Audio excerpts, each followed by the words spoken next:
Sa pakikiisa ng iba't ibang rescue organizations, mas maraming maiaabot na tulong sa bawat nangangailangan dahil sa mundo ng rescue operations, hindi kompetensya ang usapan, kundi kooperasyon at pakikipagkapwa.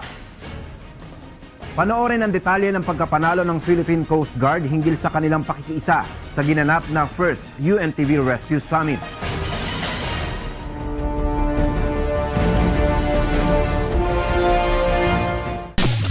Naging matagumpay ang isinagawang 2 araw na First UNTV Rescue Summit na ginanap noong June 25 hanggang 26, 2014 sa World Trade Center sa Pasay City. Ito ay nilahukan ng iba't ibang government at non-government rescue units at dinaluhan ng libong katao.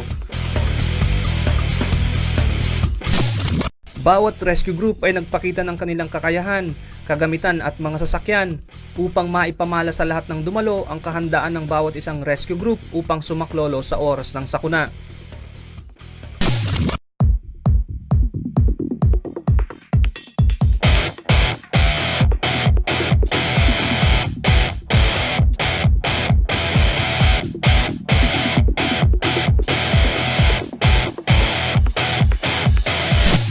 At sa pagpapakita ng puwersa ng bawat isa, iniuwi ng Philippine Coast Guard Rescue Group ang cash prize na nagkakahalaga ng 50,000 pesos dahil sila ang may pinakamagandang static display noong First UNTV Rescue Summit.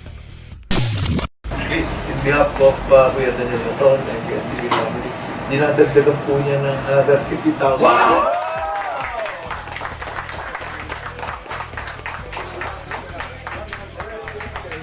Bukod sa 50,000 pesos na naunang tinanggap ng Philippine Coast Guard noong June 26 bilang nagwagi sa static display contest sa UNTV Rescue Summit sa World Trade Center, karagdagang 50,000 pa ang ibinigay ni Kuya Daniel Razon noong July 21 sa PCG headquarters. Iniabot ng UNTV Vice President for Administration Jerry Panghulan ang cheque sa PCG Scholarship Foundation Incorporated na siyang beneficiary ng ahensya sa kanilang paglahok sa exhibit.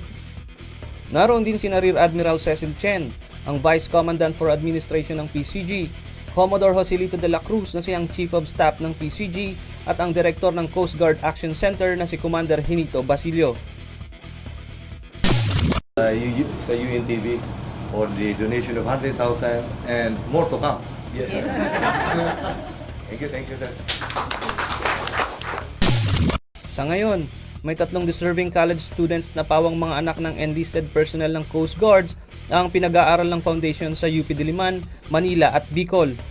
Nila, malaking ayuda ito para sa kanilang mga kawani upang matulungang makapagtapos ng pag-aaral ang kanilang mga anak. Very thankful kami at dinagdagan din ng UNTV yung 50,000 namin, naging 100,000. Thank you very much din. Nagpapasalamat naman ang PCG sa suportang ibinigay ni Kuya Daniel at ng UNTV upang maipromote ang mga kaalaman sa pagiging handa lalo na sa panahon ng kalamidad. Isa na rito ang pagkakaroon ng programang nakatutok sa rescue, ang Quick Action Team. We are really glad na merong media entities who are covering these activities.